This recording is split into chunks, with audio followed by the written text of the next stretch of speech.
Ah, white culture. Isn't it great? The art, the music, calculus, spaghetti. Too bad some killjoys say that it doesn't exist. First of all, there's no such thing as white culture. Exactly what is white culture? There's no white culture. Surely they're wrong. Everyone has culture, even white people.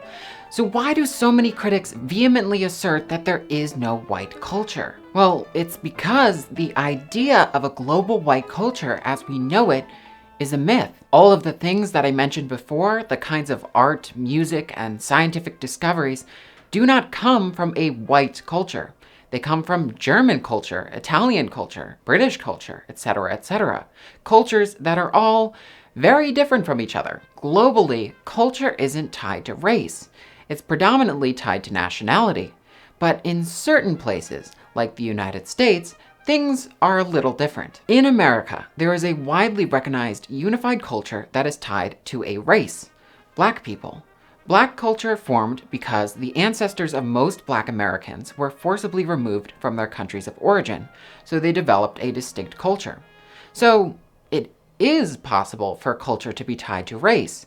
So why can't a culture be tied to white people? I mean, in the context of America? Well, the answer to that question is kind of complicated.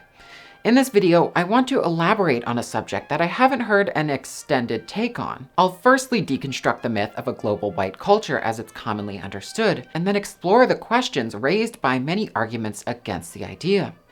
I then want to seriously ask, if a global white culture as we know it is a myth, which it is, then what culture do white Americans have? Is that culture associated with whiteness? And how does it fit into a society that is anti-Black? Part 1. The myth of white culture. Most people think of white culture as a conglomeration of various European cultures, but because it's impossible to crush together well over 100 separate cultures from over 40 different countries into a single unified one, the idea of a global white culture is incredibly vague. When you ask someone to point to a specific achievement of white culture, they'll most likely point to some Italian Renaissance painting or German classical concerto. But besides the creators of these things being white, they culturally have nothing in common with each other, as I said before. These works are associated with the cultures of their nations of origin, and not the whiteness of their creators. So where does this tendency come from to smush together these distinct European cultures into a single white culture? It turns out that it dates all the way back to the formation of the concept of being European itself. According to philosopher Kwame Anthony Appiah, the word European, or its Latin counterpart Europenses, historically came into popular usage around the time when European armies fought against Muslims occupying the Iberian Peninsula. Appiah points to a Latin chronicle, written in 754 Spain, which described the victors of the Battle of Tours as Europenses, which is telling. It indicates that Europeans popularized the idea of being European for the purpose of differentiating themselves from the Islamic world. Once the idea of being European was solidified, it was only a matter of time before someone associated Europeanness with whiteness. And in 1758, Carl Linnaeus did just that, outlining his taxonomic categories of the human species, which included white Europeans, red Americans, yellow Asians, and black Africans. Similarly to how the idea of being European was popularized as an anti-Islamic concept, the idea of being white was popularized as an anti-Black concept. As the Atlantic slave trade ramped up in the late 17th century, slavery was racialized. The idea of Blackness became important to the dehumanization and subjugation of Black people, and the idea of whiteness was vital to maintain the idea that white people were superior to Black people. Knowing this, when we come back to this idea of a white culture that is a conglomeration of European cultures, it's easy to understand that this is an inherently supremacist concept, because the concepts of whiteness and Europeanness are supremacist. These ideas only exist to uphold the superiority of white people and Europeans. Now, I don't want to generalize, but some people who hold this idea of a global white culture so dearly to their hearts do not have the best motives. While most white believers of the idea just want to claim for themselves the collective accomplishments of all European cultures, there are many people who use the idea of white culture as a tool to shield supremacist institutions from criticism. They uphold this idea of white culture as sacrosanct so they can act appalled when someone tries to dismantle it. I'll show an example. Watch this Fox and Friends host go on this rant about how they are trying to take down the white culture. They're not only trying to raise up minorities and make sure the playing field is even, they're trying to take down the white culture. In this case, the phrase white culture is used to encompass everything Fox News' middle-aged white viewers know and love. The host frames valid criticisms of injustice as something bad, an attack on a good thing, this mythic white culture, and not a step towards racial justice. Because this mythic idea of white culture is so obviously supremacist and it's used to invalidate criticisms of supremacy, there's a lot of people who have made the same exact points that I have made many times. But sometimes their arguments raise a lot of questions about how culture forms, and I want to find answers to those questions. Part 2, how does culture work? Different arguments that I've heard frame culture in different ways, and sometimes these arguments can get confusing. The first argument I hear is that culture can only come from nationality and not from skin color. Stop scrolling, stop scrolling. I have a put a finger down challenge. Okay, if you haven't seen that video, please go watch it and then come back. First of all, there's no such thing as white culture, okay?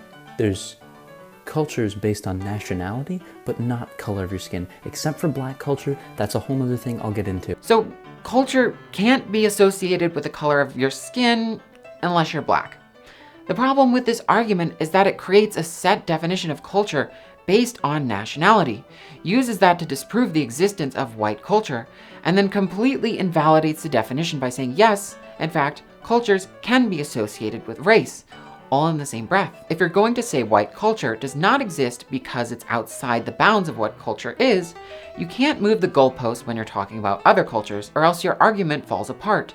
The reality is, culture is not formed specifically within a race or nationality. Those categories are just convenient ways to group people within a culture. Culture is formed within a group of people with close communication with each other, who share within their group certain practices and media amongst themselves. This is why the idea of a global white culture is a myth. It's not because culture can't be associated with whiteness.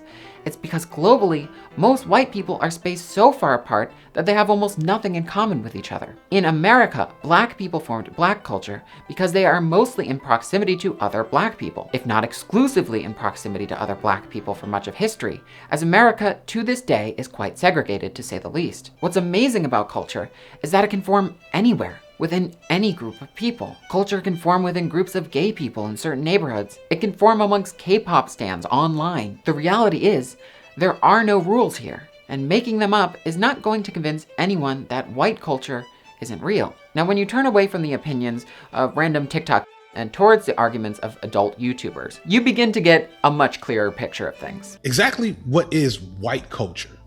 Like, what country is white from? It's not Ireland, it's not Spain, it's not Germany, it's not Italy. See, all of those countries and the people from those countries, those are nationalities and ethnicities. And most of those at some point in time weren't even considered white in America. At some point they were subsumed under the understanding of being white.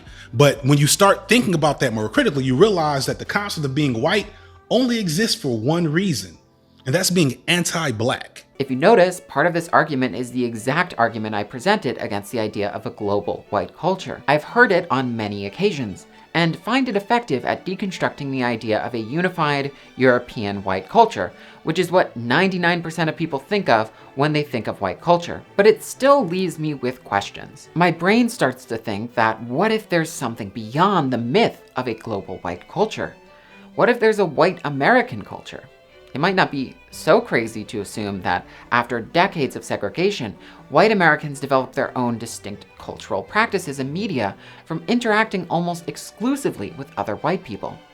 Even with the idea of whiteness being in flux over time, there has always been a core group of people who have held the title of white long enough to potentially form a culture. And groups like Italian and Irish Americans were subsumed under the idea of whiteness long enough ago to assimilate into this hypothetical culture and even form it for themselves. So, if a global white culture as we know it is a myth, where do the cultural practices and media formed in predominantly white American neighborhoods fit into society? And what are their impacts on non-white people, considering that white people have so much power in society? Part 3. The culture of white Americans. According to a recent report from UC Berkeley, America's metropolitan areas in 2019 were more segregated than they were in 1990.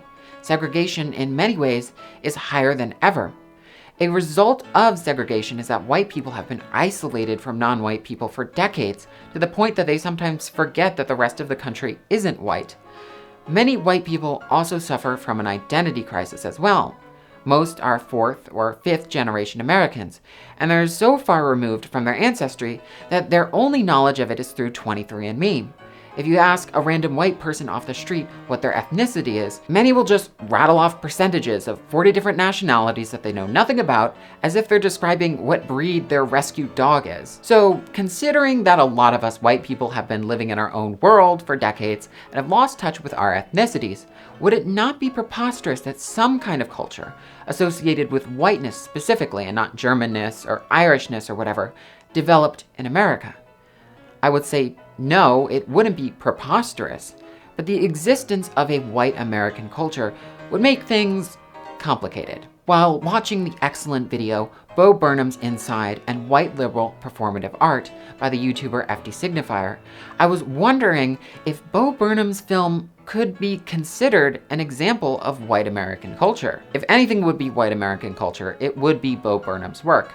His film, unlike countless other films made by white people for white people, never really went beyond the inner circles of white people, which is somewhat unusual because white American culture is hegemonic. It normally foists itself upon non-white people, which creates a lot of complex dynamics. Because of this, non-white folks have been exposed to so much media created by white people that I've read think pieces from black people who say that they know white culture better than white people themselves, because they're forced to read Cosmopolitan in doctor's offices, and all the sitcoms on TV are white sitcoms. And in the vast majority of cases, there's so much truth in saying that. But because these people are not white, they often don't get the chance to see what's on the other side of the picket fence.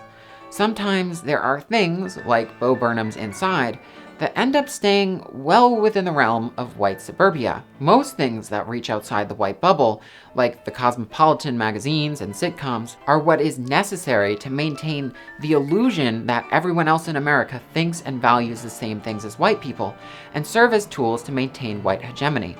Consequently, the dominance of cultural practices and media originating from white people in America makes it very difficult to pin down what would be considered a product of white American culture and what would be considered simply American culture. But in the case of Bo Burnham, his work is so distinctly associated with white people that for the most part, it doesn't directly come into contact with anyone who isn't white. Despite all this, I would feel literally insane saying that Bo Burnham's Inside is a product of white American culture. I've been told white American culture doesn't exist ever since I've been on the internet.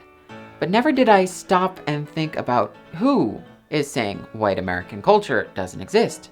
Besides this TikTok, there's very few white Americans out there who have made this argument, because most white people know that there are certainly some cultural things that are distinctly associated with being white. Some of the practices and media that white people have largely kept to themselves may not be too conspicuous, but if you look closely, you'll find them. I feel that the motive behind all those videos that say white culture doesn't exist is to rightfully criticize the myth of a global white culture that is harmful and supremacist. But despite whiteness itself being a supremacist concept, and despite everything that comes with it being tainted by supremacy, the simple proximity of white people to each other, which has formed deeply harmful systems of oppression, has also formed significantly less harmful, possibly cultural works. And part of being critical of these works, which may even be of merit, such as Bo Burnham's Inside, is to explore their cultural association with whiteness in America. Anyways, I'm Robert Tolpe, and if you enjoyed this video, don't forget to like, comment, share, and subscribe, and maybe even check out my Patreon if you'd like to support the channel, and I hope you have a wonderful week. Bye-bye!